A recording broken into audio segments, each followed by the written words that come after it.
पुण्यामध्ये सुनील टिंगरे यांची नाराजी दूर झाल्याची माहिती मिळते। विधान परिषद उमेदवारीवरून टिंगरे नाराज होते, त्यांची नाराजी दूर झाल्याची माहिती मिळते।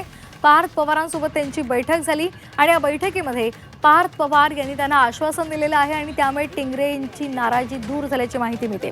भविष्यामध्ये मान सन्मान राखण्याचं आश्वासन पार्थ पवार यांनी आपल्याला दिल्याचं टिंगरे यांनी सांगितलेलं आहे।